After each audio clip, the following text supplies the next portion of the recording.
Hey guys, it is Sim Rover. I hope y'all are doing alright. This video is going to be very different from all the other videos I normally do on this channel. So, yeah, I normally do Bleach Brave Souls videos, but this time I'm doing a very serious video, and it's about my coming out story. Surprise to some of y'all if you never knew, but it's time that I've shared it. And it happened a while ago, or well, not too long ago actually, but it's a story that needs to be heard. It doesn't matter if you're straight, if you're gay, if you're a gay Christian or straight, whatever. I need you to listen to this video to the very end. Because what I'm about to share, it'll open the eyes for a lot of people in a very good way. And I'm sad that I didn't think of sharing my story sooner. But the fact is, I'm going to do it now because it'll do a lot of good for people to know what I went through. And I listened to so many other stories before, and in the past few days, after seeing a few of them, especially ones where it involved Christian parents and bad reactions or assumptions that you can never question the Bible on that kind of topic. It's just black and white. There's no ifs, ands, ors, or buts about it. You can't approach it. Like in those videos, they're assuming there's no way around it. But the truth of the matter is, there is.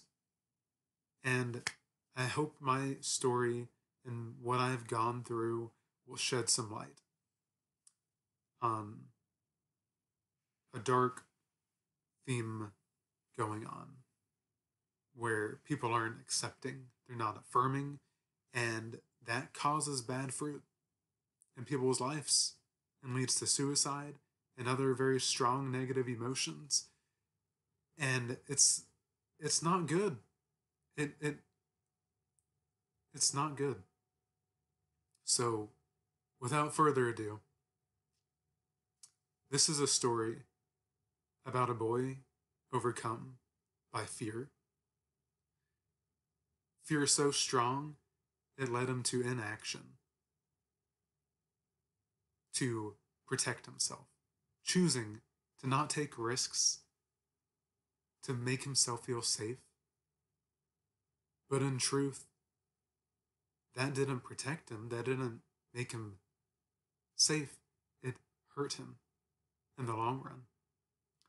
A story of a boy who wrestled with his faith and being gay. A story of a boy who, and in case you're wondering, I have some notes over here on this side because I need help remembering stuff. A story of a boy who had no one to talk to. That was one of the biggest things. So I'm talking about back to like middle school time for me. That was 2006, 7, and 2005-ish, all that. I had no one to talk to. Sure, I have a brother and a sister, and a mom and a dad, and I grew up in a Christian household, but I had no one to talk to. No gay Christian role model.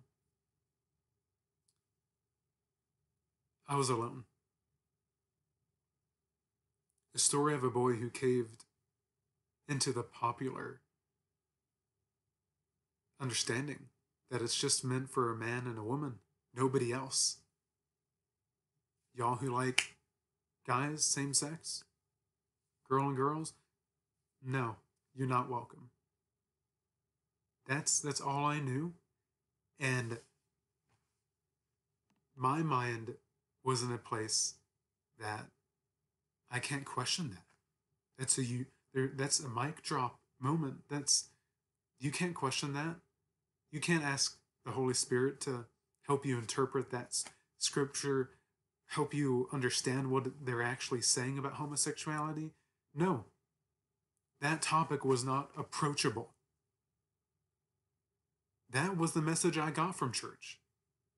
That was the message. I'm very passionate about that. I'll get into it later. I'll go over the misconception that coming out is not a one-time thing. I thought it was when I did it with my brother and sister and mom, and that is a grandiose moment. That's like a huge thing that we go through because it's nerve-wracking. It really is. Just look out, watch some coming out videos. It's nerve-wracking. It really is. But it's actually, you'll find, a constant thing. And you'll need to know, I am living proof, and I testify right here, that it is possible to be gay and Christian. I'm a minority within a minority group. There's straight people, and there's the gay group here, and there are gay Christians, even a smaller group, because so many are turned away from the church. And my stubbornness to cling to Jesus and not leave my faith resulted in why I'm still here today. And yeah. And then at the end of the video, I'll mention some really awesome resources that I benefited from in reconciling my faith with what God says and realizing the real truth. So yeah, that's exciting stuff. Without further ado, let's get into it. So to start off, a little self-description about myself. My parents, growing up, so this is just to give y'all an overall idea of what my childhood was like in general, growing up.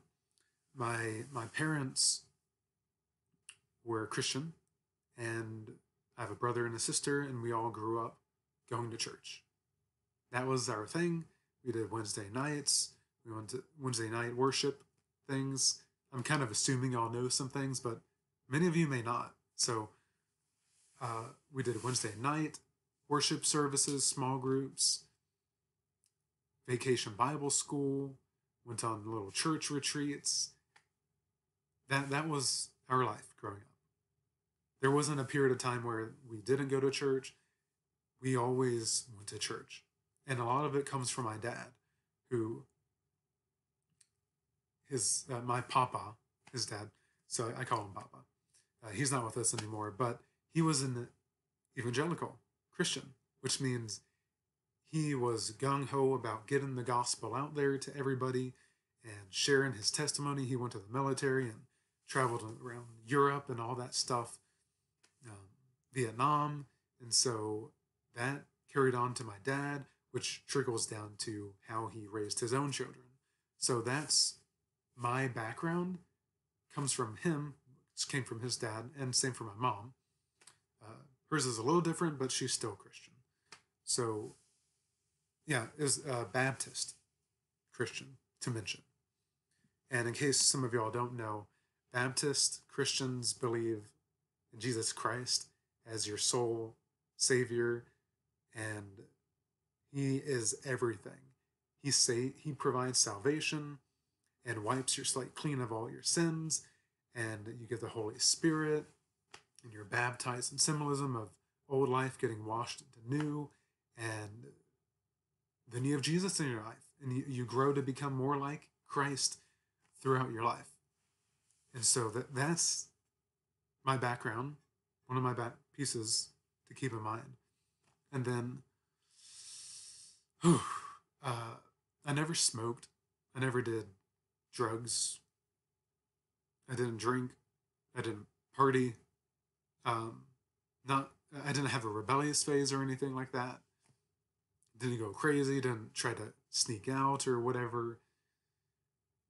I was a very follow the rules kid, and not to say that makes me better than people, but because of having Christ in my life, I was saved around 9 or 10.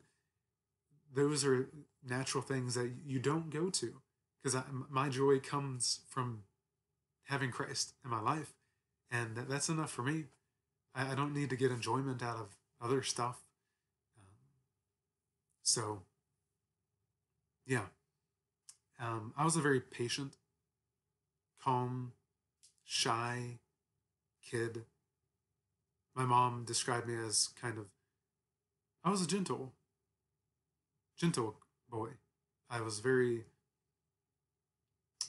I was nice. I had my moments of frustration being the youngest of three. My brother's the oldest, sister's the middle, I'm the youngest. So, yeah, I mean, I get mad at my brother, sibling rivalry going on. That stuff happens, but I had low self esteem, low self confidence. I was self conscious. I thought I cared too much about what others thought. And because of that combination of things, I it kind of prevented me from thinking it's okay to have your own opinion about things. It's okay to think differently than other people. You don't have to please everybody. I didn't have that mindset. And God knows I wish I had that confidence back then. And truth is, I didn't. I was not what I'm like sounding right now in front of you.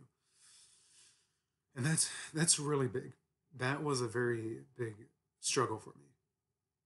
Having that just not and some of it stemmed from having ADHD. So I was a little bit slower at learning than other people. It's harder for me to remember stuff. I had to try harder for tests and school, quizzes, all that stuff. It didn't come naturally to me, and it made school harder. And I felt different than others in that aspect. So just keep all of that in mind as I go over the whole shebang, whole shebang. So I'll go ahead and dive into where it kind of all began. It was around fourth grade, is the earliest moment I can remember. And before fourth grade, I asked my mom what I was like. Because, of course, your parents know what you're like, right? So I asked my mom, what was I like when I was younger? And she noticed something different in me. I was different than other boys. I did role play more. I did more feminine related activities. Now my overall demeanor, I'm very much a boy who likes video games and yeah, video games, anime, that kind of stuff. So there is that side of me, but also I'll get to this later. I hung around a lot of girls, a lot. Middle school, high school, during lunch. I sat at the girls' table pretty much. My friend Mara and Carla, I'm giving Carla an alias. She was a friend, and yeah, I had a lot of girls as friends. But my two closest friends are guys, and Nick is one of them. So, I mean, there was that. But as far as before fourth grade, that's that's what I was like. I was a little different, and so that was kind of an indicator. So in fourth grade, I had a friend. Not gonna say his name, but he he introduced me to some material that we watched, and it was some women and men doing stuff. And he was like, well, let's explore. Let's have some experience. As you can tell, I'm refraining from saying any specific language, but you can draw the lines. You can draw the connection. So he introduced me, and I wholly natural curiosity. That's normal for a kid to be curious about. After seeing those things, you're like, huh, yeah, that sounds interesting. Let's try it. Yeah, whatever. So yeah, I was just a curious little boy, and that was my first experience. That's pretty early on, and that's around the time that starts happening. If you look it up on the internet, between the age around fourth grade to middle school, like that's the time when those things are kind of happening. So that's kind of normal, but that does not mean I'm saying you should be exposed to that kind of stuff at that young age. No, I do not recommend that. But that did not make me gay. Okay, that just because you watch that stuff at a very young age, that does not make you gay. There are straight people out there who have straight guys who have watched that kind of stuff, and they came naturally liking women through middle school, high school, dated women. It came naturally to them. So it doesn't shape your attraction. I'm not worried about that. But yeah, so that happened. He ended up moving away. He was a bad influence. I will say that. And I'm glad God took him out of my life. But that experience kind of stuck to me. And for some, if you're naturally attracted to women, you're like, yeah, that was all good and fun. But then you move on. You have a natural inclination towards women. You get turned on by them. You look at them and you admire them and see their beauty. And I'll come to learn that's not what I saw. So then middle school came. And in middle school, that's when I started noticing boys and girls dating each other. And they were making a whole hubbubaloo about it. And that doesn't do me any good, because that just pointed out more so how different my thinking was. And that scared me, because I was like, why am I not having those feelings? Why don't I feel the same way? Why am I different?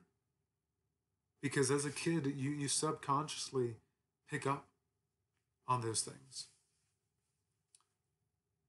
You don't have to verbalize it. You don't have to consciously look with effort to think about it. At church, where you walk around in grocery stores, the mall, wherever, you see moms and dads together.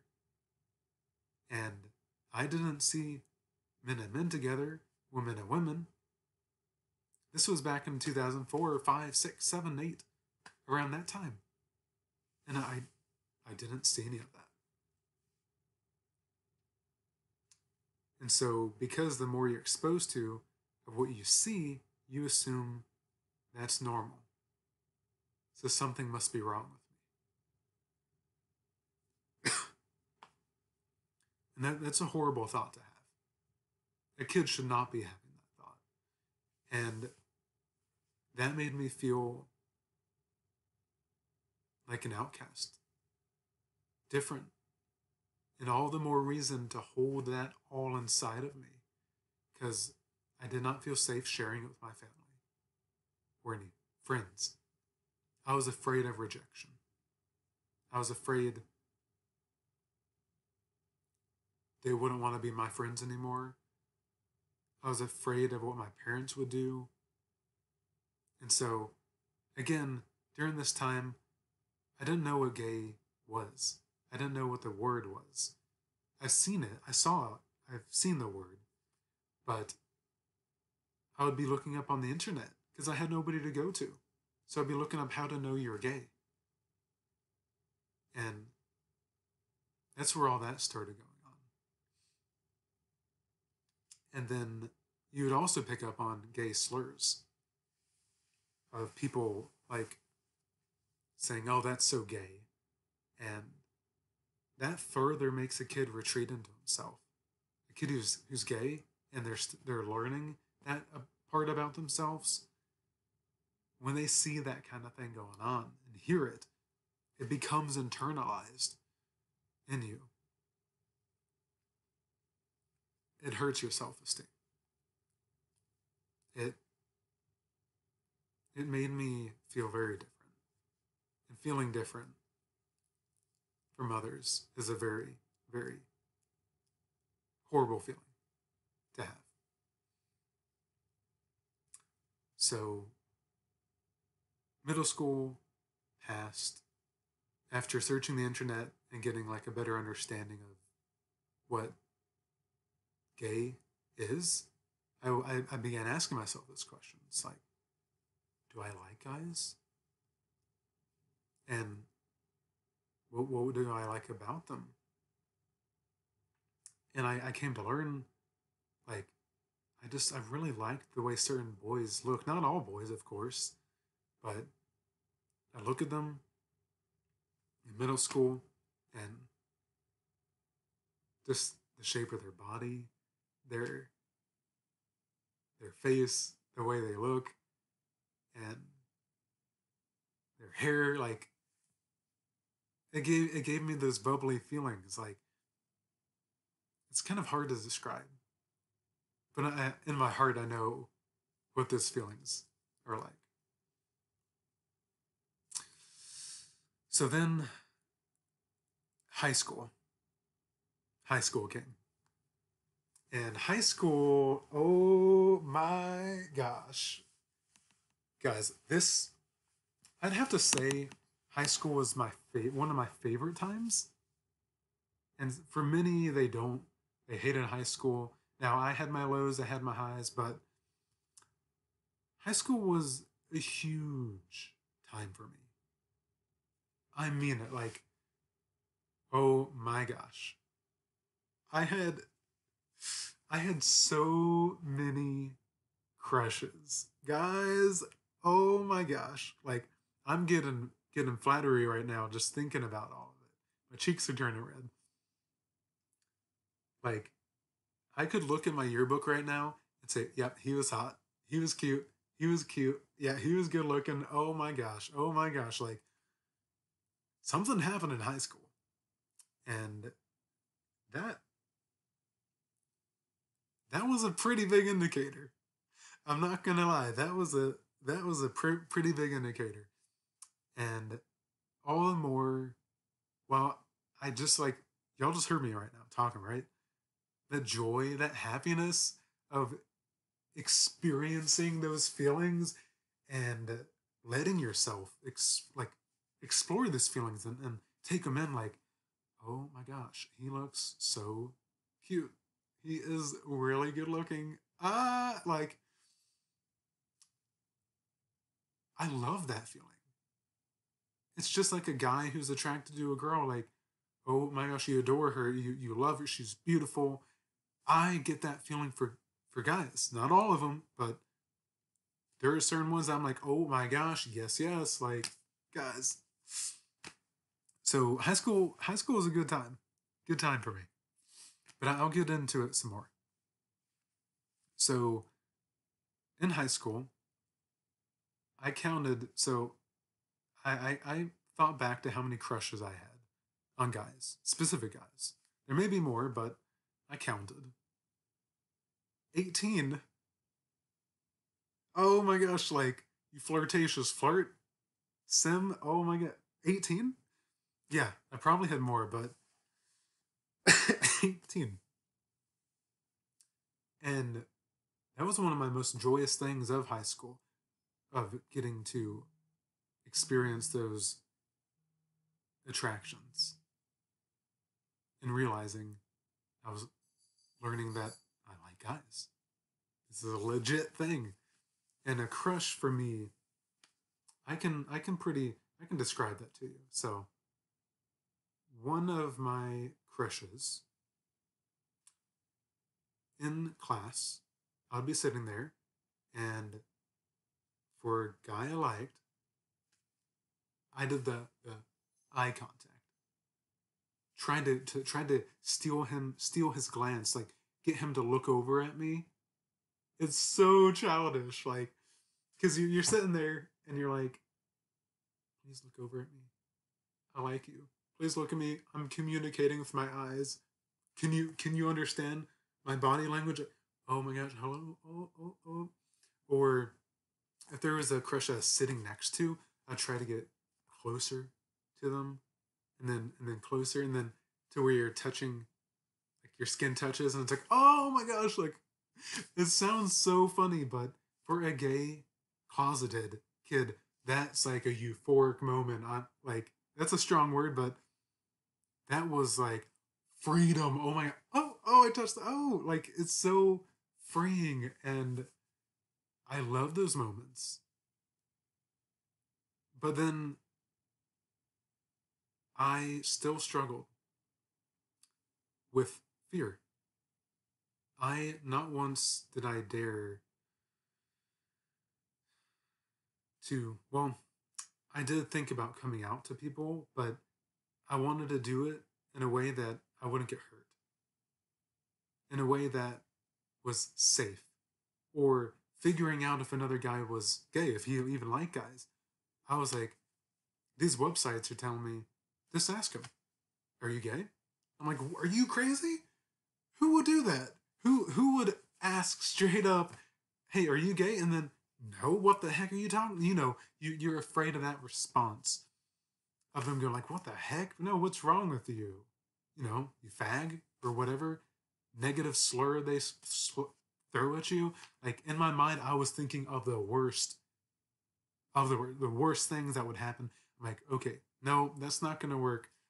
Maybe if I get him to look in my direction, that'll be an indicator. Blah blah blah. And being shy, shy kid with low self esteem and all that stuff. That combination wasn't good.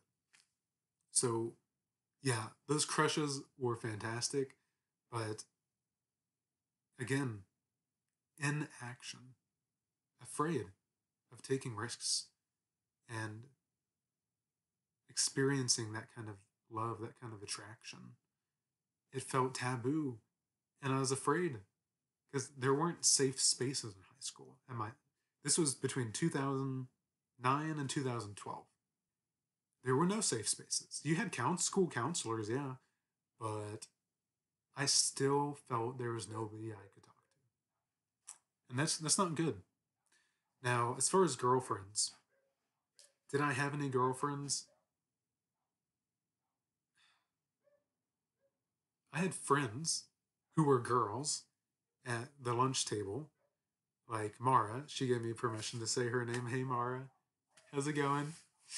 Uh, she was a very, very close friend of mine, and we always hung out at lunch when we could, when we had those lunch periods together. Great friend, and we had many other friends at that table. And yeah, I mean, I hung out with girls most of the time. Sure, my closest friends, like Nick, were was a guy, but who I hung out with the most growing up because I knew him since fourth grade, childhood friend. I still hung out with girls most of the time. There was a friend, I'm going to call her Carla, and one of my girls as friends said, "You need to date Carla. You need to."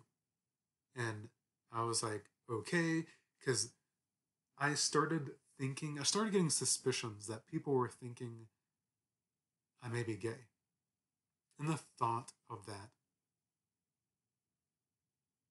instilled the very meaning of fear in me because I didn't want anybody to know.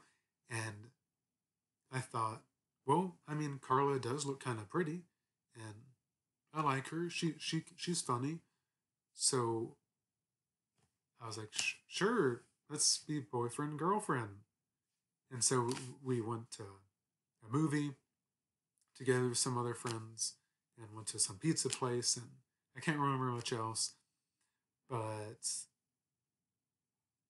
don't get me wrong, Carla had, a, she does, still has an amazing personality. I hope she finds the right person, and she deserves to have the best guy for her life. But for me, yeah, she looked pretty and had a great personality, but I didn't have that natural attraction, romantic, physical attraction. And so it was more that, and I needed to get people's attentions away from me.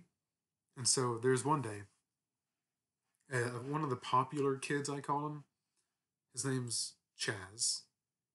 And hey, Chaz, you may be watching.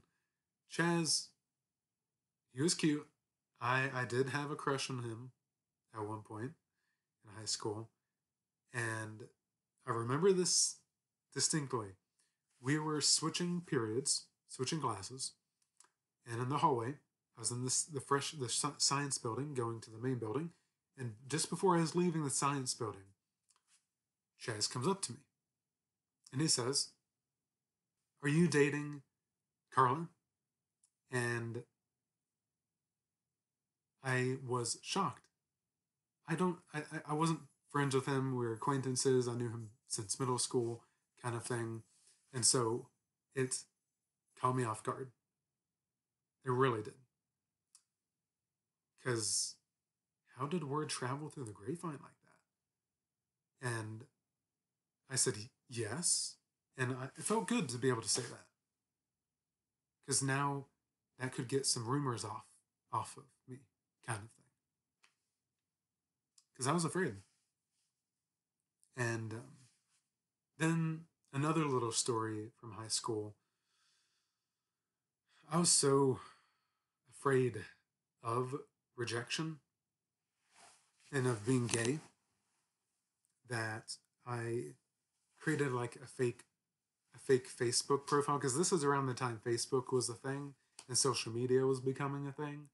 And I created a fake Facebook profile as a way to investigate if another guy I had a crush on was gay. And that ended up backfiring at some point. And two popular kids, guys that I had a crush on, they came up to me and they said, "Are you so and so?" The name of the Facebook profile. And the pit of my heart, my stomach dropped. I was like, "Oh my gosh." I didn't know what to say. And he's like, we know it was you. We know it was you. You know, fag or whatever. Like it was not a good it was not a good interaction. So apparently one of those guys I'd wanted to hang out with. And I called him. We had school directories at the time. So you could get a phone number of of a kid from school, and call them up. And so I did, and I asked him if he wanted to hang out, and he had said no. And fast forward back to that interaction of them calling me fag. In that moment, or gay, I don't know what they said exactly. But point is, that guy said, "Do you know both he and I were there whenever you called?" And they basically mocked me, saying, "Huh, I'd never hang out with him. No way, weirdo." And it that was a very sad moment, and that further made me not want to come out to people. But at the same time, I still had the wonderful experiences of crushes. So it was like a tug of war battle inside myself. So it wasn't a good time. This next part was a huge moment. Senior year of high school. In senior year of high school, there was I'm not going to say his name. I need to make up a name. Let's call him Josh.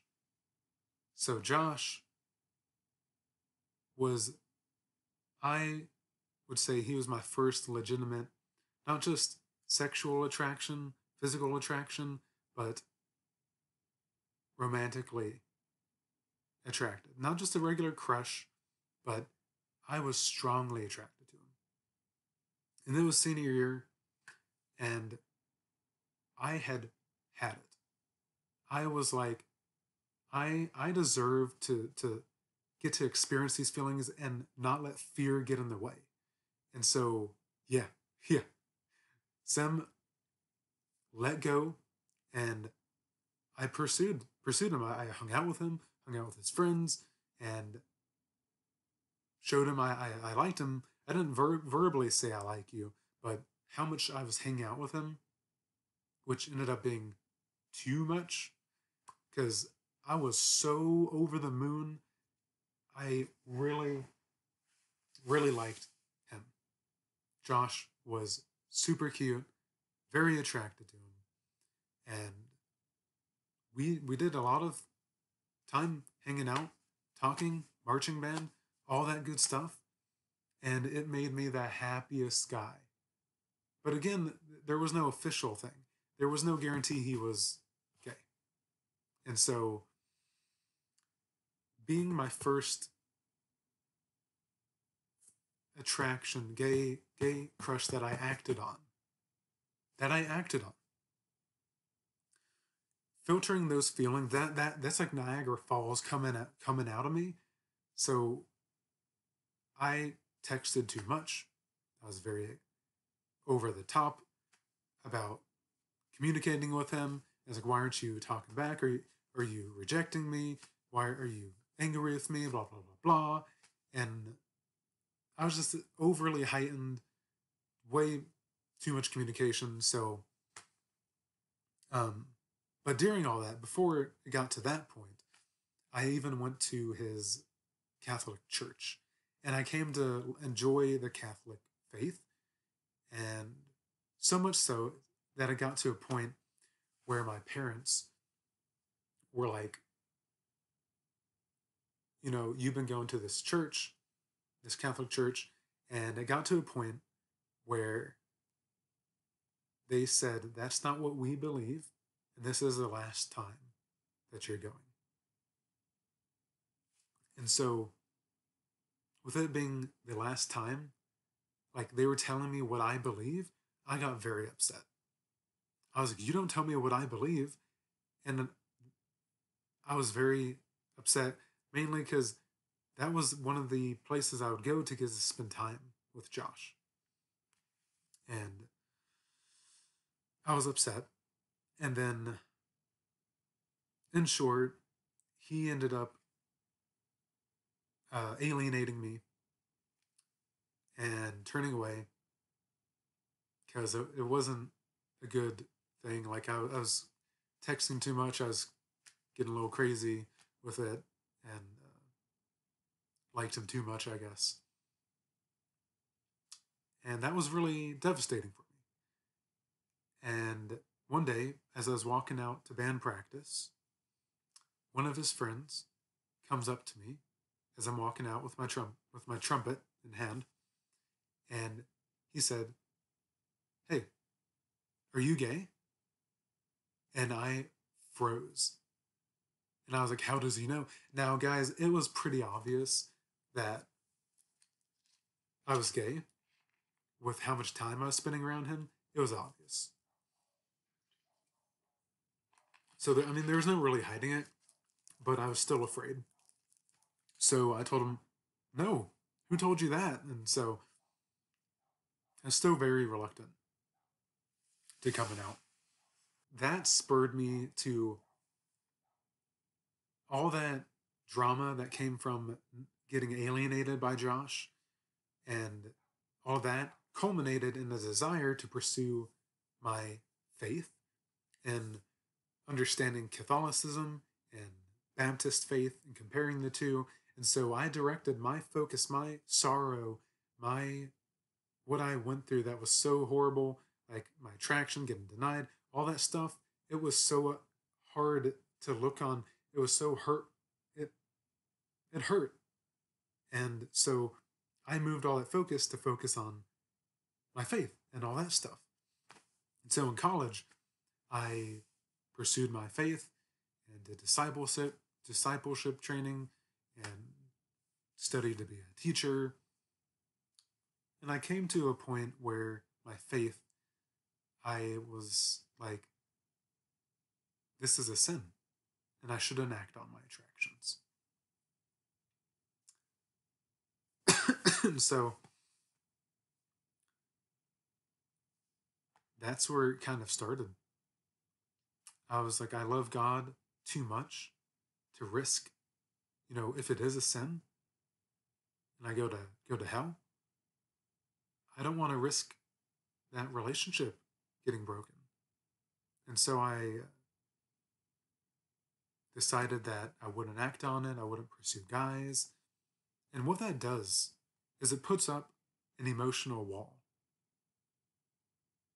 It puts up an emotional wall, an inability for you to express love. As Matthew Vines put it, it's basically emotional castration. And that's not a sacrifice that Christ asks you to deny. When you pick up your cross and deny yourself, same-sex attraction is not part of that.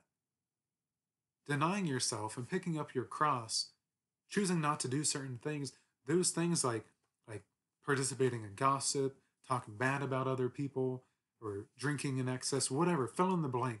Those type of sins that cause hurt, cause damage to other people, it makes sense to pick up your cross, deny those things, deny those pleasures, because there's something greater than that. It's Christ. Those things, it's good. You move into the Christ direction. You become more like him, more like God. But denying my attractions, that wasn't making me more like Christ. You'll hear people say it. Deny yourself. Pick up your cross. No, that's not a sacrifice that Jesus is talking about. And so I did that. I denied those attractions for a while. And part of me didn't want to bother approaching the topic of homosexuality in the Bible because I felt it was too much and that I was too biased because I knew I liked guys and just I was biased. So that meant I can't approach that subject because that's what other Christians would tell me. You're biased. You can't approach it. And so I kind of just didn't bother with the subject for a while. And it got to a point where after seeing like my pastor at the church I went to there in Georgia, he did a sermon on homosexuality and referred to infidelity, promiscuity, negative behaviors that you often hear about that gay people do. Grinder, hookups, breaking up, cheating on people, blah, blah, blah, blah, fill in the blanks. Yeah, and that was their mic drop. And so hearing those things further made me think, yeah, being gay, something's wrong with me. And I shouldn't act on those attractions because it means I'll do hookups. It means I'll do that stuff. And I'm really sorry to myself that I thought that. And that's something I really wish for others, that you don't need to think that. Because what I would come to learn. So fast forward a little bit.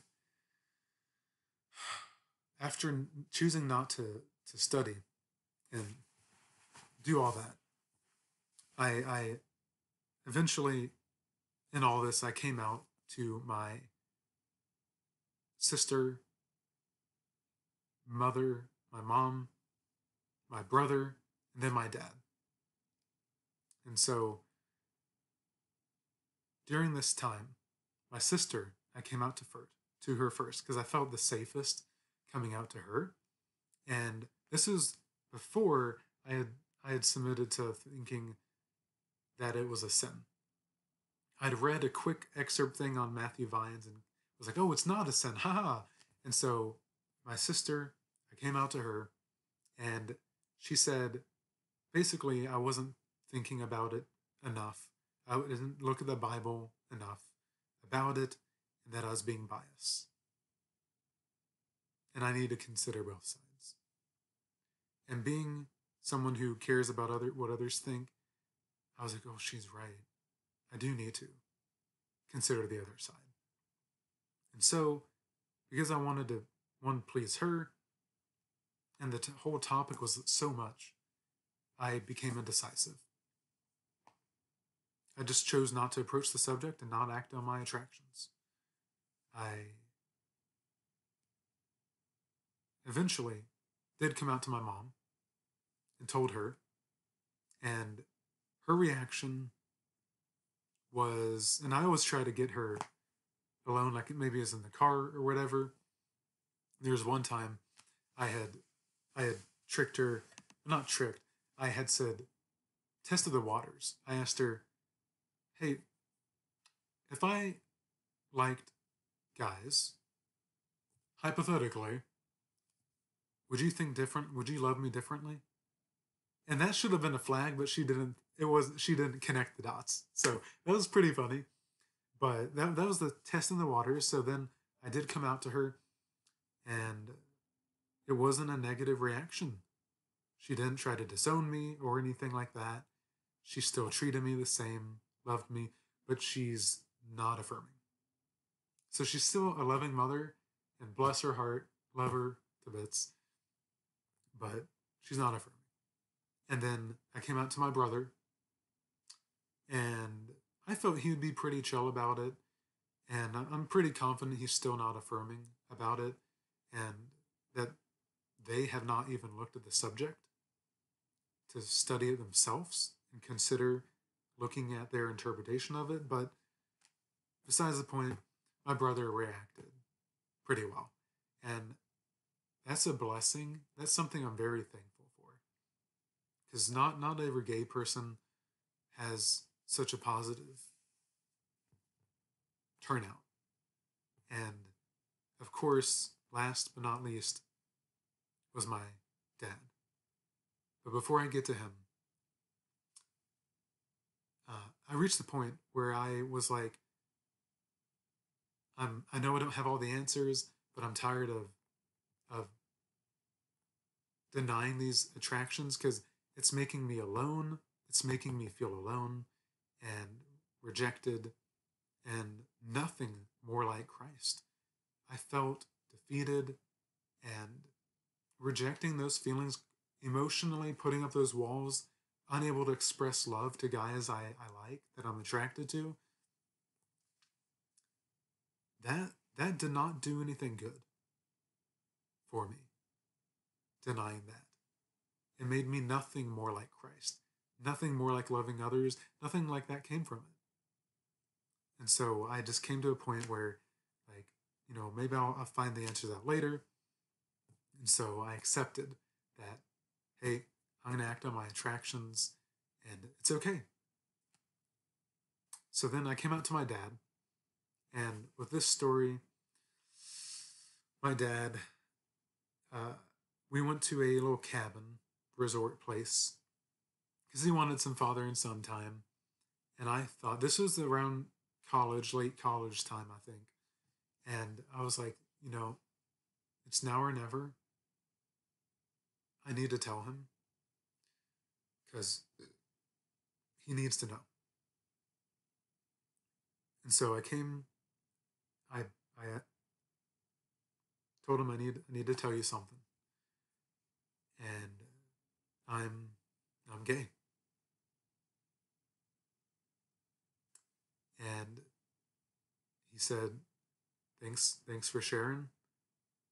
And I'm proud of you. I can't remember exactly what he said, but he said, thank you for sharing. And I still love you.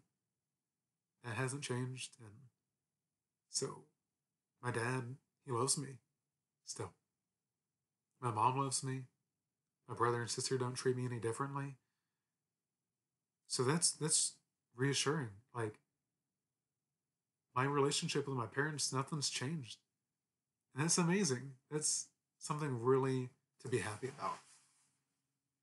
So, with that, I a new fire lit within me later on. The video is getting kind of long, so I'm skipping a lot of parts because there's so much to my story.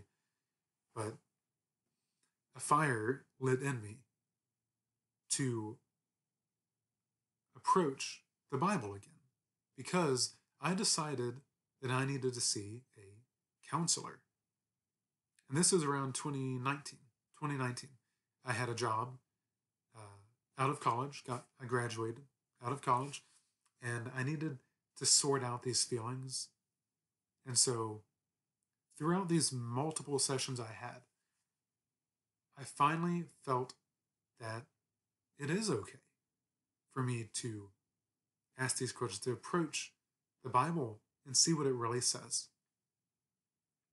And so my counselor introduced me to multiple resources: Kathy Baldock, Matthew Vines, James Brownson, Justin Lee, the Reformation Project. And after reading Walking the Bridgeless Canyon by Kathy Baldock, God and the Gay Christian, Matthew Vines, Torn by Justin Lee, and the Bible, Gender, and Homosexuality, or Bible, Gender, and Sexuality by James Brownson. And after reading those resources, I came to the conclusion the Bible does not condemn homosexuality. It doesn't. And that freedom from after doing that intensive, prayerful, God-involved studying of Scripture, they collectively, those resources, those people, opened my eyes. God used them to show me the light, show me God does not condemn homosexuality. So I came out on Facebook officially on National Coming Out Day in 2019. And that wasn't a huge build-up moment, but the National Coming Out Day thing was, I felt that was the right moment. I was like, hey, that's convenient. It's National Coming Out Day. So I came out, and there was so much support from my friends on Facebook. And it was fantastic. And when I tried coming out to the church, because at this point I'm in Texas now, and the church I was going to, I tried to have them consider looking at Kathy Baldock's book and studying it together, reading it together, and asking those kind of questions. Nobody was willing to. They were too busy, they were doing school, there were multiple excuses involved, and so no one was willing. And that irked me. I was getting frustrated, and rightly so. And it got to a point, and I got involved in some like accountability group because I thought, well, maybe it is a sin, and so they said they would try to hold me accountable to like not act on those attractions or whatever, and remain celibate. And so I did some of that. I won't go into that too much, but in short, after my studying, I realized that they weren't speaking truth. That the things that those my Christian friends who had the traditionalist view was sharing produced bad fruit, and there's so much more to it. And I'm not going to get into all that. I'm in such a better place now. I've gone on 3 dates with guys that I was attracted to, and that's fantastic. And I was able to, they're Christians, but those dates didn't work out. But point of the matter is, I got to date, and it felt great. And so I still have a lot more room to grow. But the main thing I've learned from my study, and I'll mention the resources in the description below.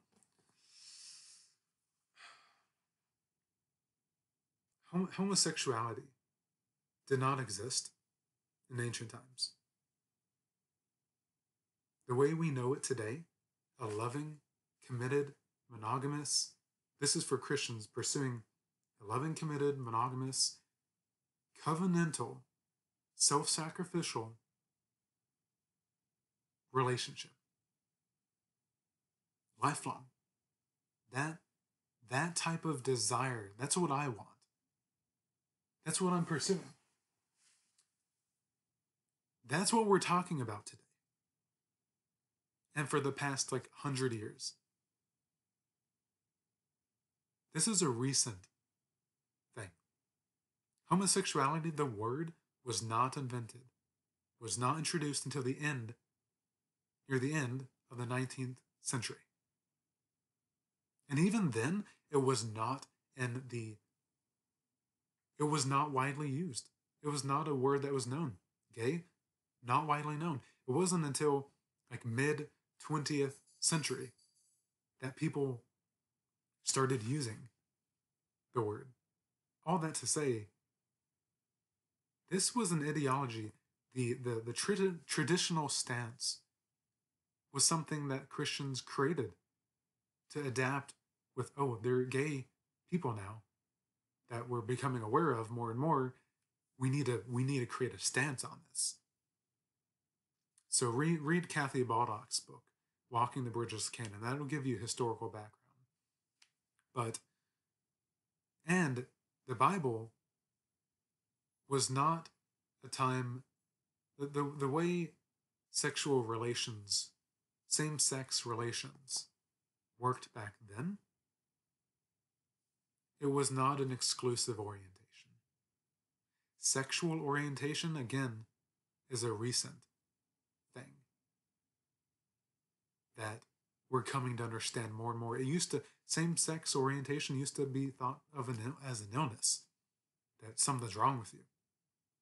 They need to fix you. But now that we've learned more about it, it's not. It's just an exclusive orientation of attraction for the same sex. That understanding did not exist in the biblical times. So that was not on the biblical writers' time, on their mind when they're writing it. That's not what they thought. And so the question we need to ask when we read Scripture, is this talking about a loving, committed, same-sex relationship that's covenantal, Christ-centered, pursuing, self-sacrificial? Is that what it's talking about? And you'll find the answer is no. It's not. Because the relations that existed back then were pediastry, men and boys, unequal social status, doing it for economic gain, master and slave, doing those kind of things. And this is extremely important. Everybody during that ancient times, biblical times, they were all viewed to be capable of pursuing the same sex in excess. It was viewed as something anybody was possible. Straight did not exist. Gay did not exist. There were guys who liked women, and in their excessive lust, pursued same sex. And that's the kind of things that the biblical writers are speaking negatively to. The Bible didn't address that. And Adam and Eve, Genesis, that scary story of Adam and Eve, that was about a kinship bond. And it wasn't about the body parts. It wasn't about women being complementary for men. The man. It's not about women being different in some aspects and men different in this way and them being complementary towards each other. The man was alone. And God recognized that. And so he fashioned from the rib, created woman, and called her Eve. Or woman, whatever. Woman. And so by doing that, he was providing that community, that kinship bond to fill in the aloneness. And so it was about similarity, because man said it was, you are bone of my bone and flesh of my flesh, whatever that verse was. It's about similarity between the two. And so that Genesis story was never intended to be addressing, like, this is the once and for all, it's only man and woman. That's not what that was intended for. But I could talk longer about all this, but I'm not, because you can just check out the resources in the description below. I hope you all learn from this. There are 5 things that I hope you all get out of this. 1, don't let fear prevent you from taking risks.